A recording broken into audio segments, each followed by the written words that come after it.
Hello. Thank you for joining us today for the Cornerstone 2026 first quarter market update. I'm Jeff Carbone, Managing Partner at Cornerstone Wealth, joined by our CIO and Managing Partner, Cliff Hodge.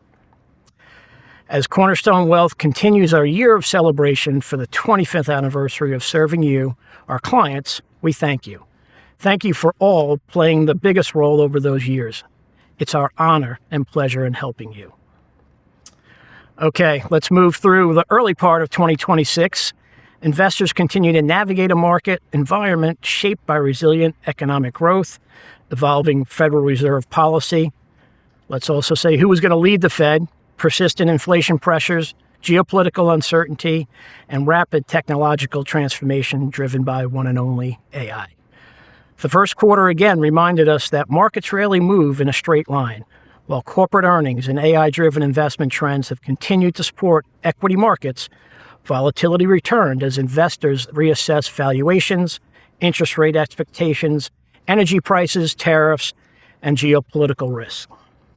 Today, we're going to take a closer look at several key areas.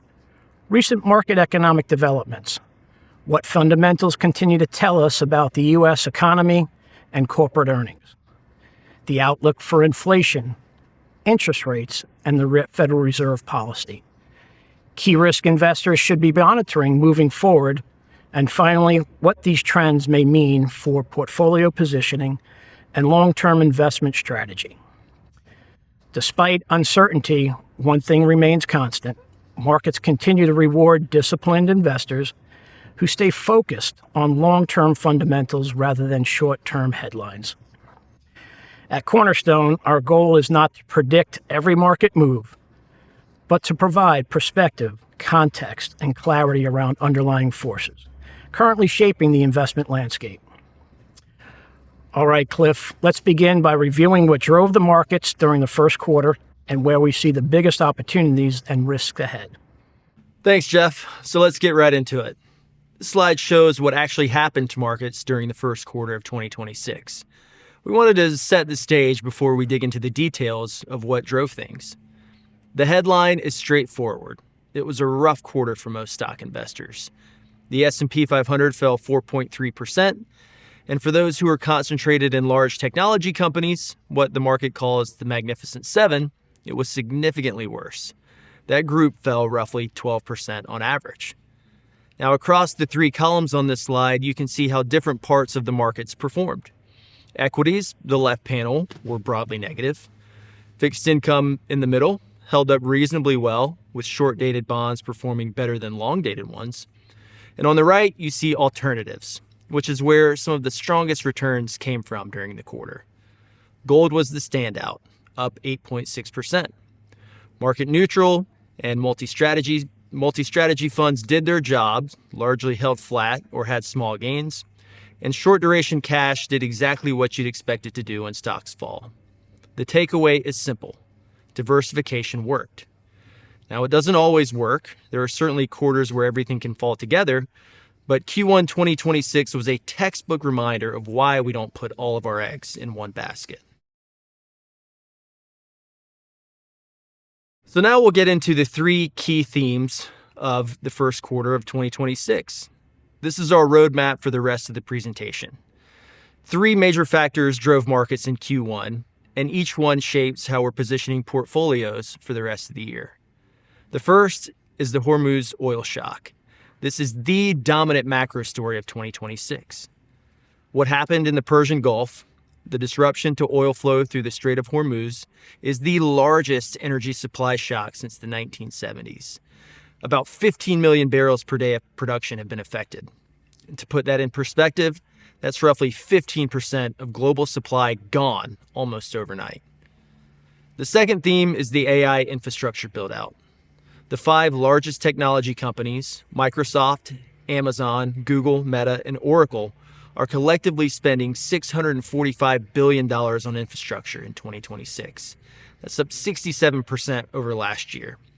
We'll look at what this means not just for markets, but for electricity demand and for companies across your portfolio outside of the technology sector. The last theme is actually a positive one. We've had stellar earnings for the first quarter of 2026, where more than 84% of companies beat analysts' expectations. The fundamentals are the silver lining in what was an otherwise noisy quarter. It's helpful to think of these three themes as the tension that's defining 2026. Macro pushing one way, structural investment opportunity pulling another, and earnings strength providing a floor. Let's dig in. This slide is all about the oil shock in depth. Wanted to give you the facts and then tell you how we're thinking about it. So starting in late February, a conflict involving Iran and the United States broke out in the Middle East, which effectively closed the Strait of Hormuz to normal oil traffic. The strait is the narrow waterway through which roughly 1/5 of the world's oil production travels. The Persian Gulf, Saudi Arabia, UAE, Iraq, Kuwait all rely on the strait to get their production out to the rest of the world. When that channel became restricted, about 14.5 million barrels per day of supply was at risk. The four boxes at the top of the slide give you the key numbers. 14.5 million barrels per day of supply affected, which will likely result in a projected Q2 deficit of 9.6 million barrels per day. That's the gap between what's needed and what's available. And the street has raised their Brent crude oil price forecast up to $90 per barrel for late 2026, which is $10 higher than where they were before the shock. Now, Saudi Arabia and the UAE have been working to reroute some supply through alternate pipelines, and the United States has also been releasing oil from its strategic petroleum reserve. Other producers, like the US and Russia, have been modestly increasing output as well. So it's not all bad. There are some offsets. The base case is that the Gulf doesn't normalize until the end of June. The chart on the slide shows these different scenario analysis for the price of Brent crude, ranging from a quick resolution that brings prices back down imminently to more of a worst case scenario of roughly $120 per barrel if supply is permanently disrupted. The important point is this. This is a supply shock, not a demand-driven problem. That distinction matters a lot for how central banks respond, which we'll cover shortly. So what does this mean? This means that we are positioned for elevated energy prices. We're overweight real assets and energy-related holdings and are remaining broadly diversified. Importantly, we do not expect the Fed to hike rates in response to these developments. We think it holds steady, and we're positioned our portfolios accordingly. So this is one of my favorite slides in the presentation because it's a history lesson with a clear message. We've been here before, and we know roughly how the story ends. This chart shows how the S&P 500 performed following major oil supply shocks going back decades. You can see the 1973 Arab oil embargo, 78-79 Iranian Revolution, the 1990 Gulf War, and a few others. And the pattern is remarkably consistent. Stocks tend to struggle for the first 3 to 6 months after a major shock. That's the fear trade, growth uncertainty, inflation concerns, volatility in the headlines. But on average, if you exclude the 1973 event, which came with a full recession, markets were higher 12 months later. So there are 5 rules that we can draw from history. The first, initial pain is normal. Don't interpret a rough few months as a sign that something has broken permanently. Second, don't panic. The full year recovery happens more often than not. Third, gold struggles early, but rallies later as growth concerns take hold. So patience matters here for all of your asset allocation. Fourth, long-term interest rates do tend to drift higher in the 12 months after a supply shock because inflation expectations rebuild. And fifth, central banks tend to stay on hold first and only cut later when growth concerns dominate over inflation concerns. The bottom line is right there on the slide. Stay invested, but adjust the dials. That's exactly what we're doing. history tells us to stay diversified, lean toward the short end of the bond market, look at some inflation-protected exposures, and accumulate real assets. But most importantly, not to panic. The playbook is clear, even if the timing is uncertain. Now let's shift to the second major theme, the AI infrastructure build-out. This slide has two charts, and I want to walk through both of them with you. The left chart shows how much the hyperscalers, Microsoft, Amazon, Google, Meta, and Oracle, are each spending on infrastructure in 2026. These 5 companies combined are investing $645 billion this year, which is up 67% from last year. And of that, roughly $450 billion is specifically directed at AI-related infrastructure, chips, servers, data centers, networking. And to help understand just how large $645 billion is, the right chart puts that in context. Think about other massive spending programs in history. The Apollo Moon program, adjusted for inflation, cost about $260 billion. The entire U.S. interstate highway system costs about $580 billion in today's dollars. The Manhattan Project, building the first nuclear bomb, costs about $30 billion in today's money. And the annual budget of NASA today is about $25 billion. These 5 technology companies are spending more in a single year than some of the most ambitious national programs in history. It's not an exaggeration. It's what the data shows. So what does this mean beyond just technology stocks? It means massive demand for electricity and power infrastructure. It means an enormous appetite for things like copper, steel, cooling systems, data center construction, which also means jobs. It means utilities and grid operators are getting a multi-decade growth tailwind like they've never seen before. This theme is not just a technology story. It has far wider-reaching implications, touches real estate, utilities, industrials, materials, and infrastructure. So what are we doing about it? We're overweight infrastructure, real assets, and certain utilities to capture the power demand story. We are also closely watching AI capital expenditure digestion carefully. If hyperscalers pull back on spending, that could be a massive headwind for not just the entire technology sector, but markets writ large.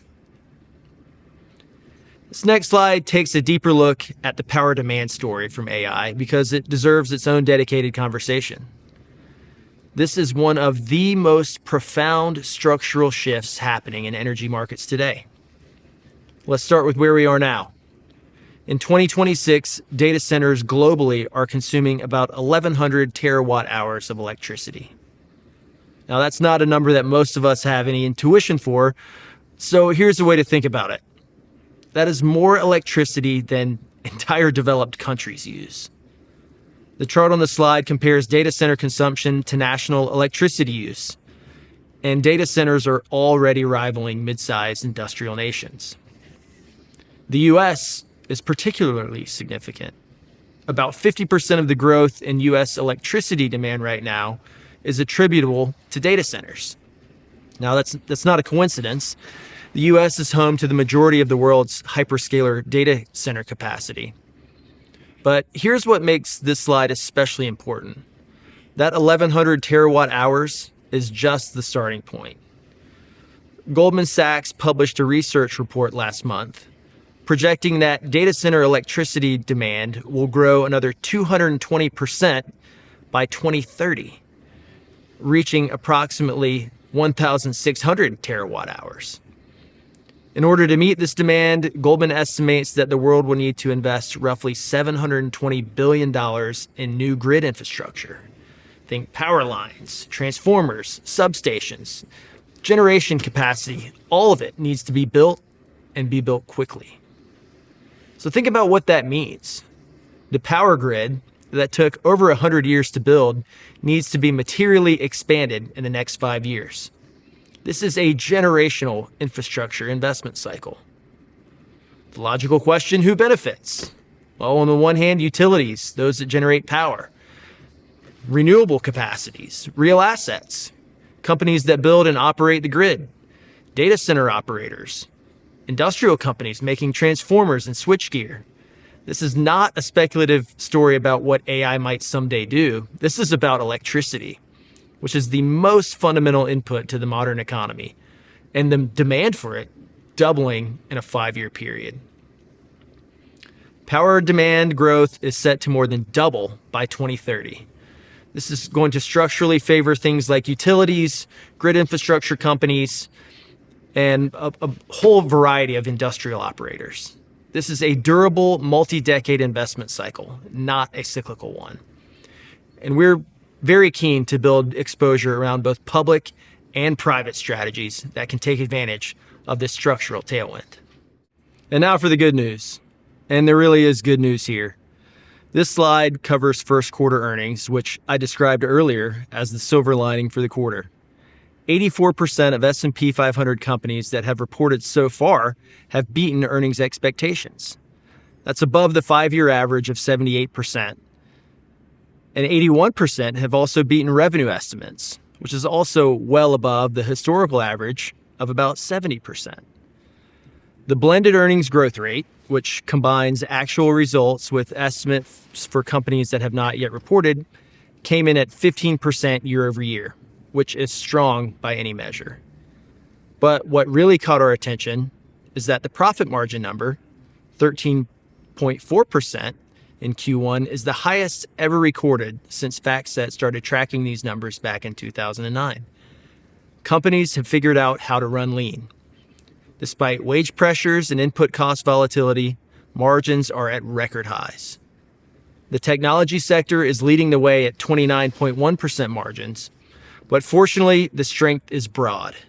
8 out of 11 S&P 500 sectors are showing year-over-year earnings growth. The chart on the slide shows quarterly earnings per share growth going back several years, and you can see that the strong trend continues. Q1 marks the 6th consecutive quarter of double-digit year-over-year earnings growth.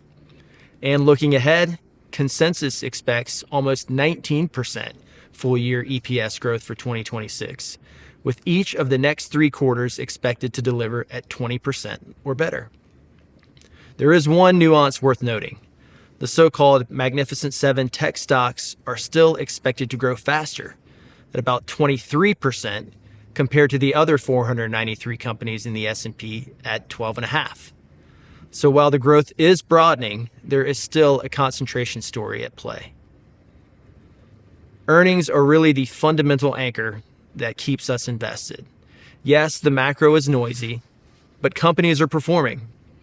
That being said, with valuations already elevated, which we'll see on the next slide, we're diversifying away from pure mega cap concentration rather than adding to it. So now we'll move on to our dashboard, which is the visualization of the 3 key pillars of our investment process: the macro, fundamentals, and investor positioning. And when we look at the dashboard at a high level, it's a mixed bag. The macro looks pretty good. The business cycle continues to expand, the macro economy continues to grow, and the Fed has an easing bias. When we look at the fundamentals, this is where we start to run into some potential headwinds. From a valuation perspective, we are quite expensive. There's no getting around that. And expectations for earnings, as we have discussed already, are very high. So in order for the markets to be able to continue to deliver, companies are going to have to deliver on these actual earnings to meet those lofty expectations. When we look at investor positioning, there are no real extremes, but we'll get into some of the nuances of what we're looking at more broadly later on in the presentation. So now on to our recession scorecard. Every quarter, we update this dashboard, which tracks 12 different economic indicators across 3 broad categories: consumer health, business activity, and financial conditions. Each indicator gets a simple signal. Green arrow means expansion, yellow dot means caution, and a red X means recession warning. The good news is that the overall signal right now is green. It's expansion for the 3rd consecutive quarter. And I'll just take a moment to highlight some of the most important changes since last quarter. On the positive side, the ISM New Orders Index, which is a leading indicator of manufacturing and business activity, has flipped from recession territory back into expansion. And that is quite a meaningful improvement. And the yield curve, which had been inverted for much of 2024 and early 2025, has now fully normalized, which historically is also a positive sign. Really, the only persistent yellow flag is around profit margins, and that's in caution territory. This does make sense given that there are some certain cost pressures that are coming through. And we didn't have complete March data for housing permits. The red flag that we continue to watch is job sentiment.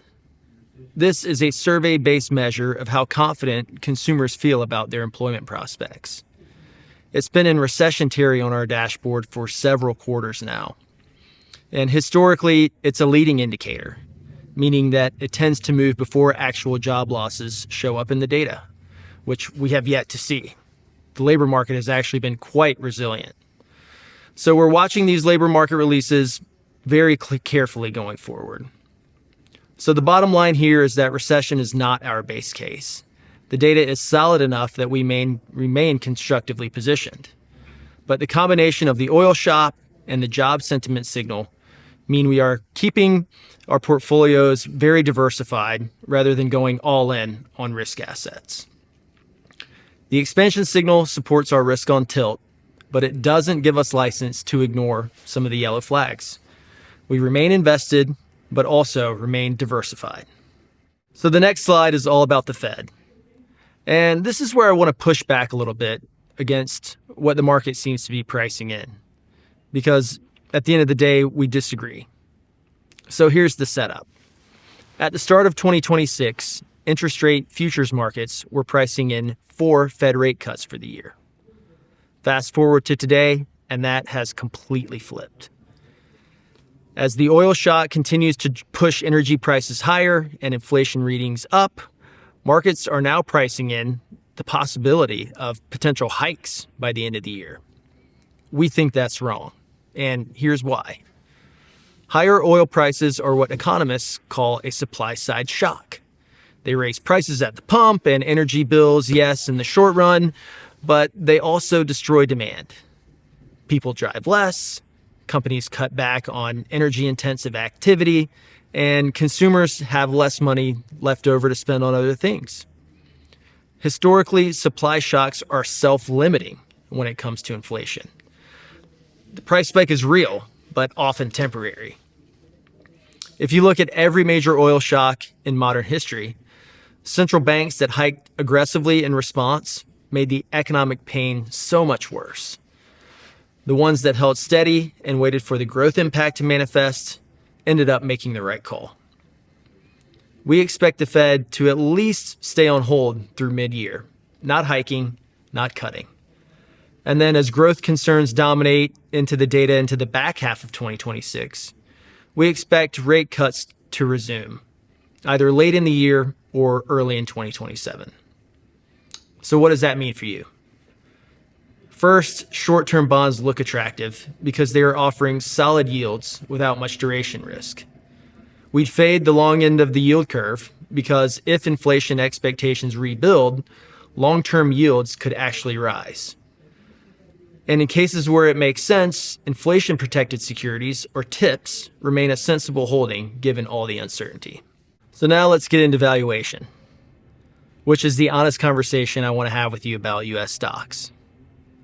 The most common way to value the stock market is the price-to-earnings ratio, or the PE ratio. It tells you how many dollars investors are paying today for each dollar of corporate earnings in the future. Right now, the S&P 500 trades at about 20.8 times forward earnings. To put that in context, the 5-year average is 19.9 times, and the 10-year average is 18.9 times. So we're above both of those benchmarks. In fact, current valuations put the U.S. market near the 96th percentile of history. That means stocks are more expensive today than they've been about 96% of the time over the past 20 years. Now, expensive doesn't mean wrong. It also does not mean that the market is about to crash. But it does mean that future returns depend heavily on earnings continuing to grow. When you pay a premium price, You need premium performance to justify it.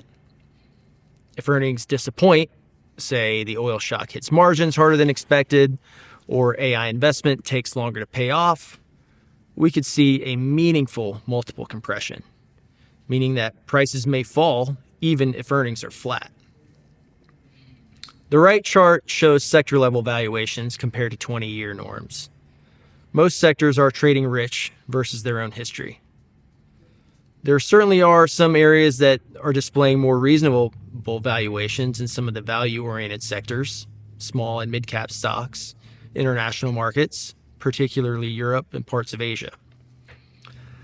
The takeaway is this: we are certainly not abandoning U.S. equities, but we are diversifying away from pure mega-cap concentration. Value stocks, international stocks, certainly look to offer more reasonable entry points.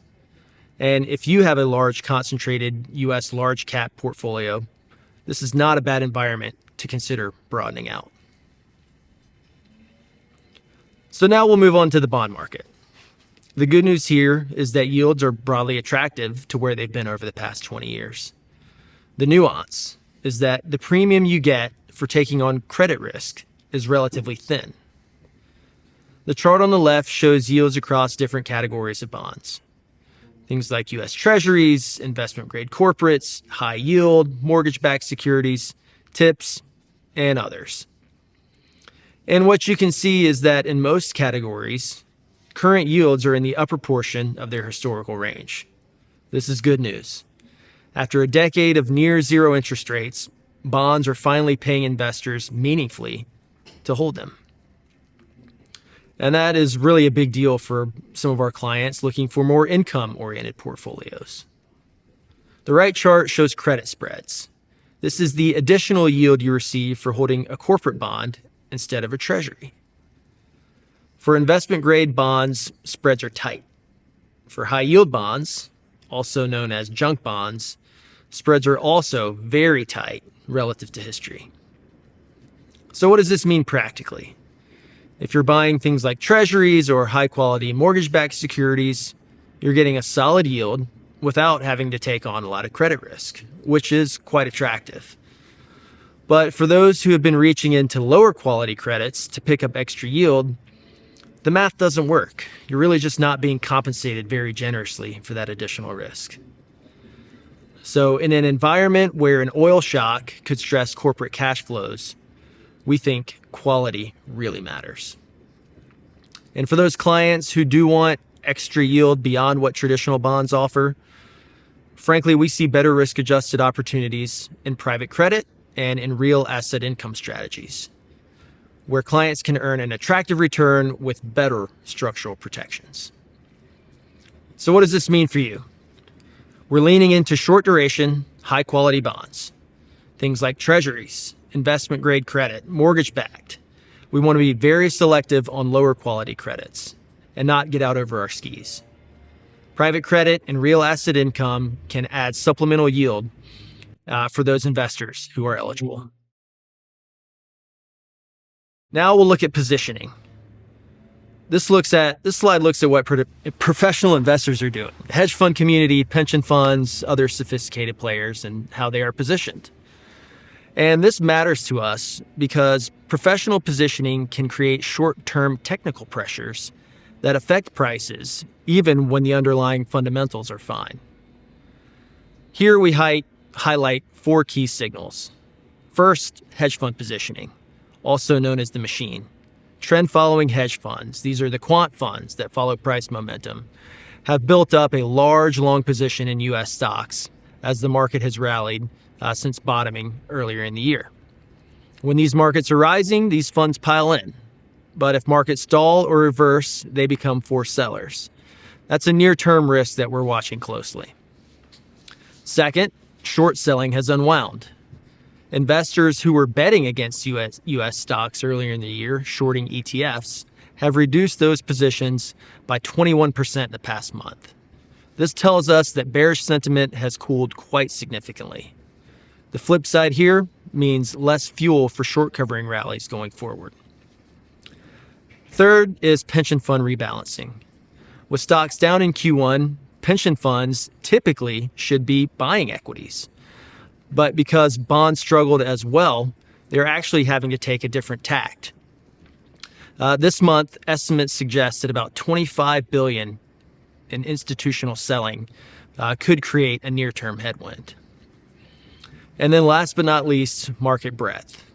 As we've discussed, really there's been only a handful of stocks concentrated in AI and energy, which are driving most of the market's gains. Most stocks are not participating in the rally. And while that doesn't mean the rally is over, it can be a warning sign if the leaders start to crack. It is less worrying if the broader market eventually catches up. So the overall message here, the professionals are more bullishly positioned than bearishly, but there are certain technical headwinds that could create some near-term volatility. Again, this is another reason why we want to stay invested, but with a diversified mix. We'd use weakness to add to portfolios and not necessarily want to chase strength. We expect continued volatility and don't be rattled by any short-term noise, which may result from some of this technical pressure. Now let's move on to key risks. Every quarter we explicitly size the risks that we're watching, not to scare anyone, but because acknowledging what could go wrong is how you prepare for it. We assess each risk on two dimensions. One, how likely is it to materialize in the next 12 months? And then two, how bad would the market react if it did so? No surprise, the Hormuz oil shock is the most significant risk on the scale.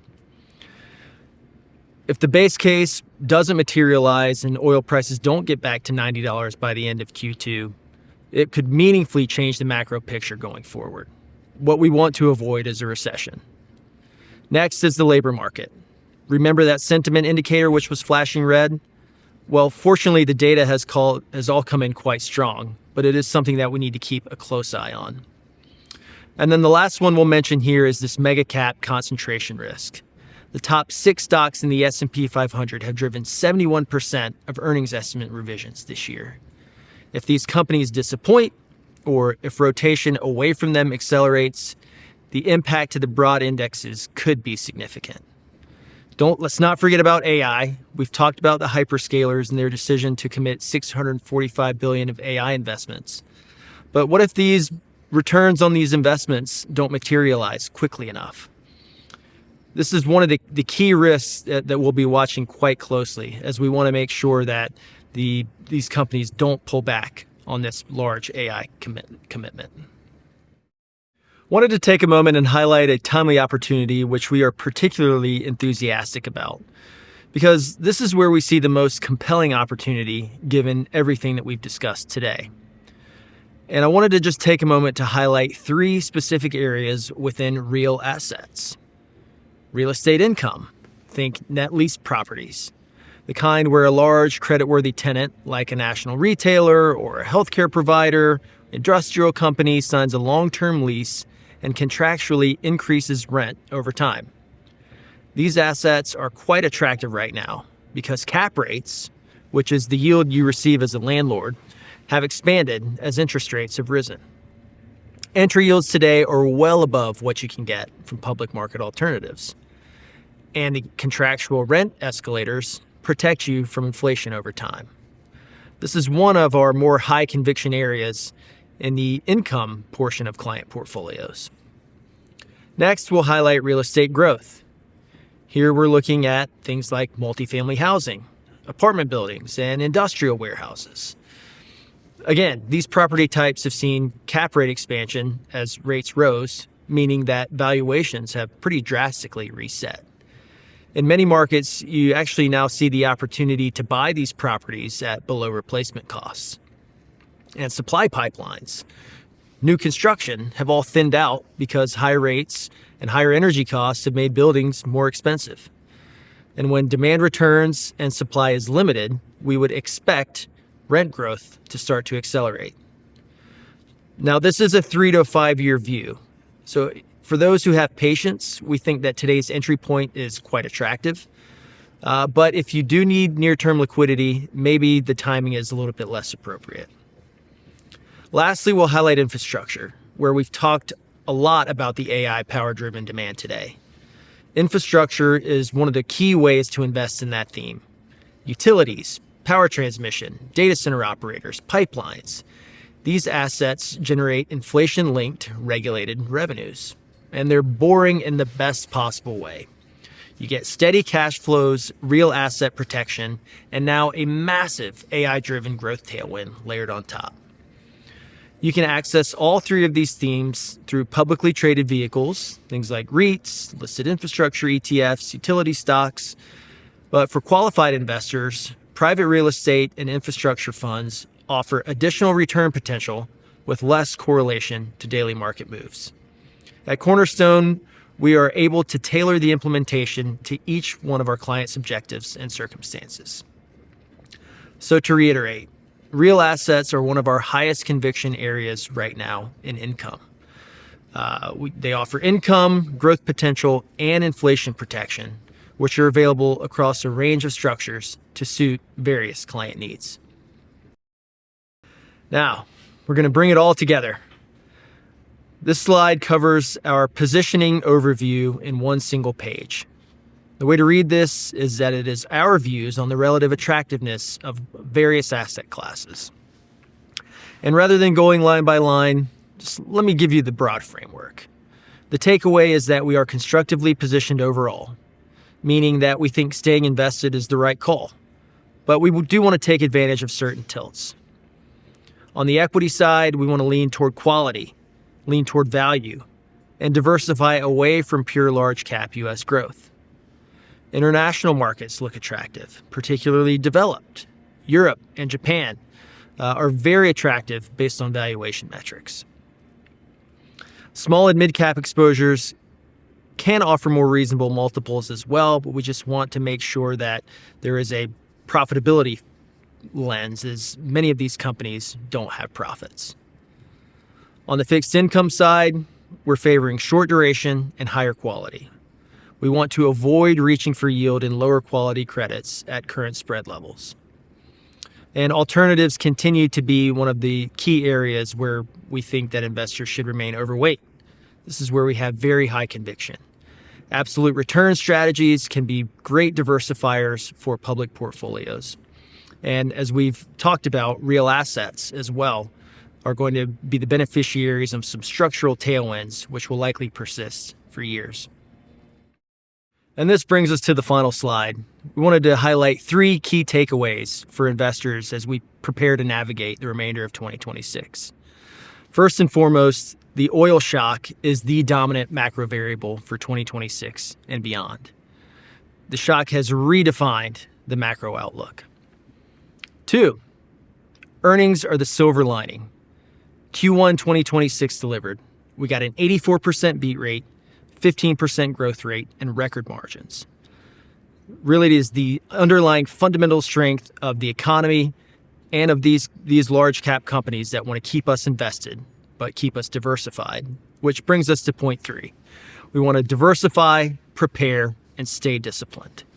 We want to make sure that we are leaning into quality, looking for real asset and inflation protection exposures, and take advantage of long-term structural tailwinds that the AI mega theme can likely provide.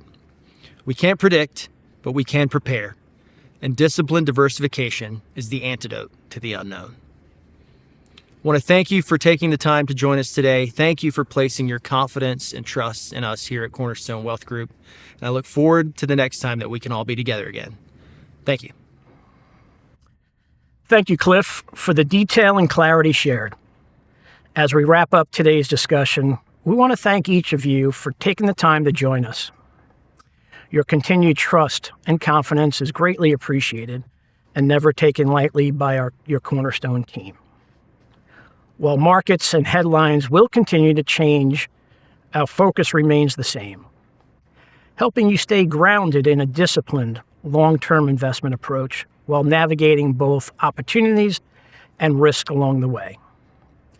We understand periods of uncertainty can often create anxiety for investors, but they also reinforce the importance of having a thoughtful financial plan, investment diversification, tax diversification, and a process designed to adapt to changing market conditions. As we move further into 2026, we will continue to monitor the key drivers we discussed today: economic growth, inflation, interest rates, corporate earnings, policy decisions, and geopolitical developments, while remaining focused on your long-term goals and priorities. If you have any questions about your portfolio, your financial plan, or how current markets may impact your strategy, please don't hesitate to reach out to our team. We welcome these conversations and are always here as a resource for you. Thank you again for your confidence, your partnership, and your time today. We truly appreciate the opportunity to work and serve you and your families. We hope you have a wonderful rest of the day, have a great summer, and we look forward to speaking with you again soon. Thank you.